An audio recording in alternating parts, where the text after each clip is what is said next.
The year 2088 had not been kind to the human psyche.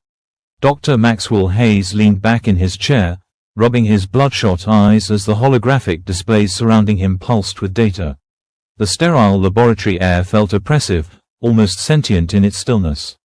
5 years had passed since the phenomenon began, subtle at first, misplaced objects, déjà vu experiences that couldn't be explained, and then rapidly escalating to mass sightings of people who couldn't possibly exist and events that witnesses swore had occurred but left no trace in official records.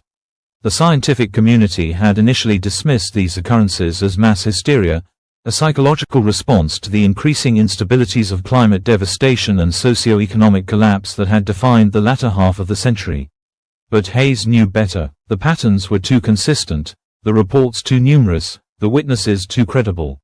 Something fundamental had fractured in the fabric of reality itself, and he had devoted his career to understanding exactly what that something was. Around him, the 4 other researchers who formed his team, Dr. Vincent Kapoor, the quantum physicist whose theories on parallel dimensional overlap had earned him exile from mainstream academia, Dr. Richard Chen, the neurologist whose work on collective memory had broken new ground in understanding shared consciousness, Dr. William Evans, the historian whose encyclopedic knowledge of global events provided crucial context, and Dr. Thomas Rodriguez, the parapsychologist whose experimental methods for measuring anomalous energy had finally gained legitimacy after decades of ridicule, all sat in silence, their faces illuminated by the glow of screens displaying what they now referred to simply as the divergence. They had been together for 3 years now, funded by a shadow division of what remained of the United Nations Scientific Council, operating from this underground facility beneath the ruins of Cambridge. Hayes hadn't seen natural sunlight in months, but it didn't matter anymore. Nothing mattered except answering the question that had consumed them all: what had happened to reality? The spike in anomalies traces back definitively to 2083, said Dr. Evans, breaking the silence as he manipulated a 3-dimensional timeline hovering before him. Every statistical model confirms it. Something happened that year, something catastrophic. The timeline pulsed red at a specific node, representing the focal point they had identified months ago but had been hesitant to probe too deeply. Hayes nodded grimly, remembering all too well the political climate of that year. He had been a young researcher then, just beginning his career at MIT when the tensions between the United States and the new Russian Federation had reached their breaking point. The Siberian resource war had been raging for 18 months. Proxy conflicts erupting across Eastern Europe and Central Asia as both powers maneuvered for control of the last major untapped reserves of rare earth elements essential for quantum computing. Nuclear posturing had become daily news, with each side inching closer to the unthinkable, until that fateful week in November when diplomatic channels had suddenly gone dark. Hayes remembered the panic, the evacuations, the desperate stockpiling of supplies as the world held its collective breath, waiting for the flash that would end civilization. He remembered going to bed one night certain it would be his last. And then, what? This was where his memory blurred, where everyone's memory seemed to blur. Somehow, inexplicably, the crisis had passed. Life had continued. But how? No one could recall exactly what diplomatic breakthrough or strategic retreat had pulled humanity back from the precipice. There was simply a gap, and then the world had moved on, though the relationship between the superpowers had remained permanently altered, more subdued, almost like 2 boxers who had secretly agreed to throw a match. Dr. Rodriguez adjusted the settings on what they had nicknamed the Veil Penetrator, a machine of his own invention that combined quantum sensing technology with electromagnetic field detection orders of magnitude more sensitive than anything available to mainstream science. "I've recalibrated the temporal focus," he said, his voice steady despite tremor in his hands. "If we proceed, there's no telling what we might uncover. The human mind has defense mechanisms for a reason, gentlemen. We may be forcing ourselves to confront something our psyches have collectively chosen to forget." His warning hung in the air, but Hayes could see in his colleagues' eyes the same ravenous curiosity that consumed him. They had come too far to turn back now. They had all sacrificed too much: relationships, academic standing, financial security, even their connection to the outside world, driven by an obsessive need to understand the truth behind the fracturing reality they witnessed daily. Dr. Kapoor stepped forward, adjusting his glasses with steady fingers. "We've prepared the neural harmonizers," he said, gesturing to the 5 reclining chairs arranged in a circle at the center of the laboratory. Each was fitted with a web of sensors and electrodes, connected to a central processing unit that would synchronize their brainwaves and amplify the subtle energies Rodriguez's machine could detect. Once we're locked in psychic resonance, we should be able to perceive echoes of whatever quantum disruption occurred. Theoretically, our combined consciousness will act as both antenna and interpreter, allowing us to experience the true timeline. As they connected themselves to the machine, each man fighting his own private battle against mounting dread, Hayes caught Chen's eye. The neurologist gave him a slight nod, both acknowledgement and farewell. They all understood the risks. Previous, smaller-scale experiments had left subjects catatonic, their minds unable to reconcile contradictory realities. But those had been ordinary people, not specialists trained in navigating the borders of consciousness and reality. At least, that's what they told themselves as Rodriguez activated the sequence and the laboratory lights dimmed to a dull crimson glow. Hayes felt the familiar sensation of his consciousness expanding, the boundaries of his perception stretching beyond the confines of his physical form. The others became visible to him not as bodies but as swirling masses of thought and memory, 5 distinct energy patterns intersecting and merging. The veil penetrator hummed, reaching its resonant frequency, and suddenly they were falling collectively through time, hurtling backward toward 2083, toward the nexus point of the divergence. Images flashed through their shared awareness, fragments of news broadcasts, emergency alerts, the faces of loved ones twisted in fear, underground bunkers filled with supplies, military personnel rushing to battle stations, presidential addresses promising victory even in Armageddon. And then, with shocking abruptness, they hit what felt like a wall, a barrier in time and memory that resisted their intrusion. Hayes felt his colleague's determination join with his own, their combined will pressing against this unexpected obstacle. "Push harder," he commanded in the shared mental space, "whatever's on the other side is what they don't want us to remember." The barrier shattered like glass, and reality itself seemed to splinter around them. Hayes experienced the sensation of his consciousness being torn apart and reconstructed, and then they were there, November 17, 2083, experiencing not just the memory but the moment itself with terrifying clarity.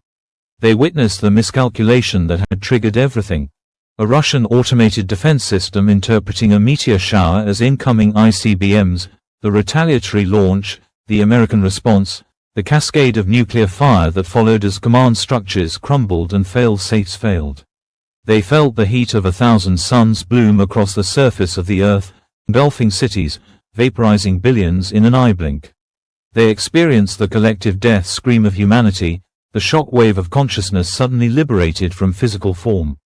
The researchers' merged awareness reeled with the horror of it, but the vision continued mercilessly. They saw the aftermath, the planet transformed into a radioactive wasteland, the atmospheric disruption, the nuclear winter that followed.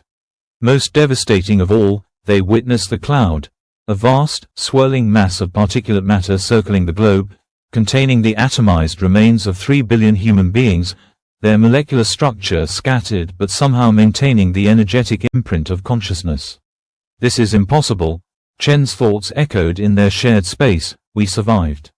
We're alive." But even as he formed the protest, the terrible understanding began to dawn on them all, an understanding that threatened to shatter their unified consciousness with its implications. With a violent wrench, Hayes felt himself being pulled back to the present, to 2088, to his body sitting in the laboratory beneath Cambridge. The others emerged from the trance simultaneously, gasping for air, tearing at the electrodes attached to their heads. For several minutes, no one spoke. No one could. The horror of what they had witnessed, what they had remembered, was too immense to immediately process. Rodriguez was the first to break the silence, his voice barely above a whisper, "We died. All of us. Everyone." He looked around at his colleagues with eyes that seemed to have aged decades in minutes.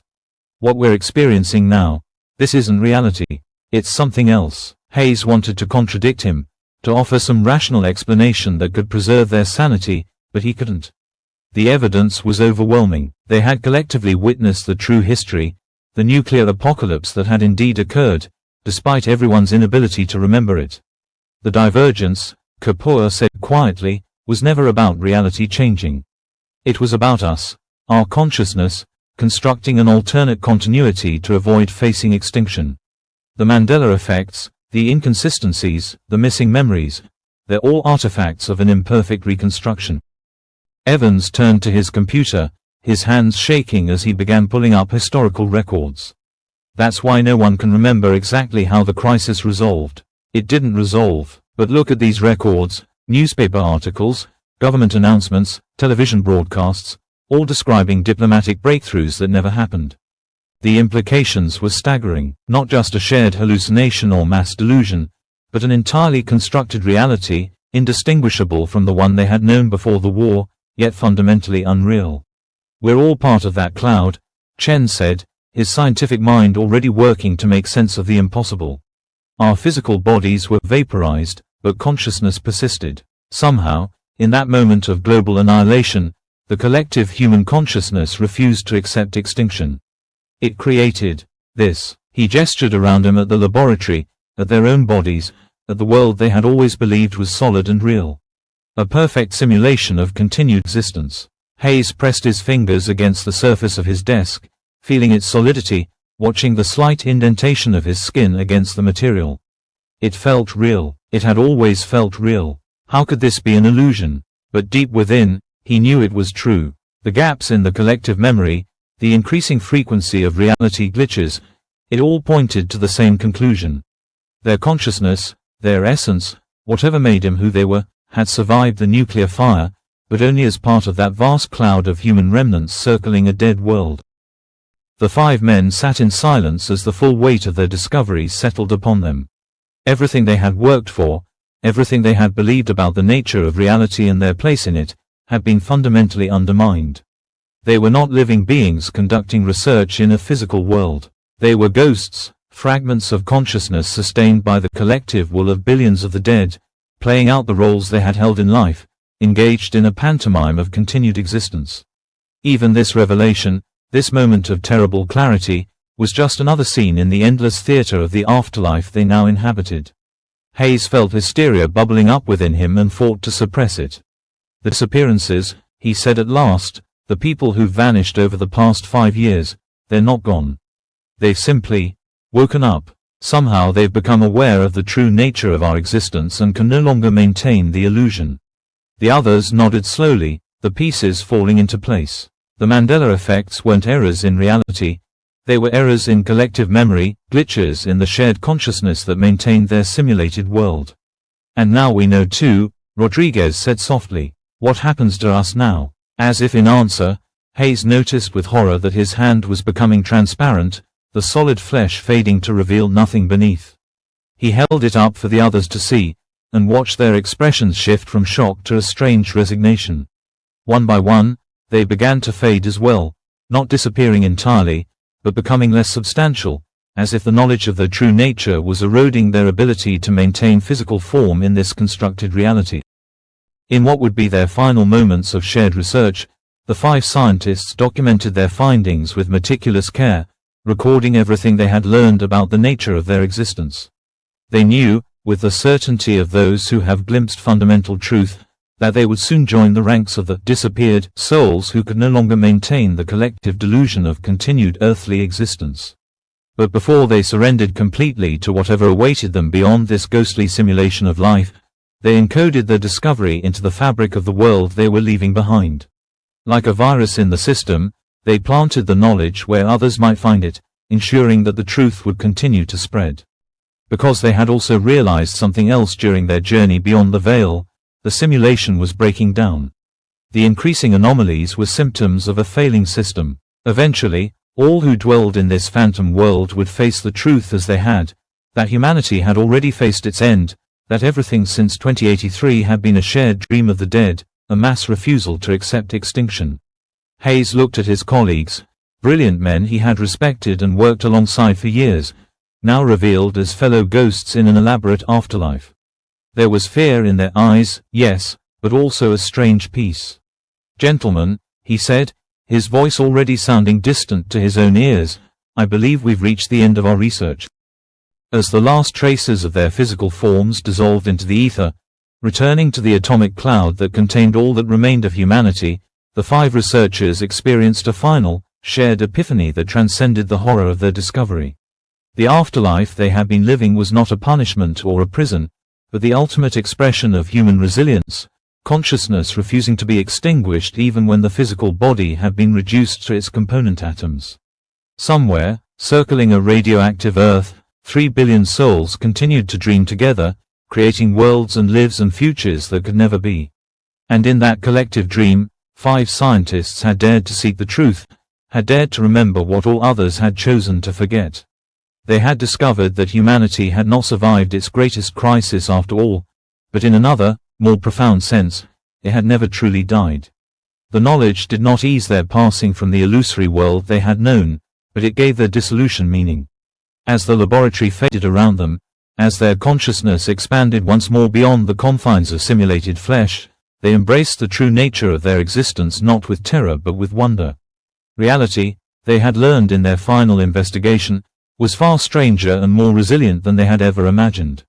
And so, the paranormal researchers who had sought to understand the fracturing of reality became themselves another Mandela effect, 5 men who had existed in the collective memory but would soon be forgotten, their very existence becoming just another anomaly in a world of ghosts who did not know they were dead.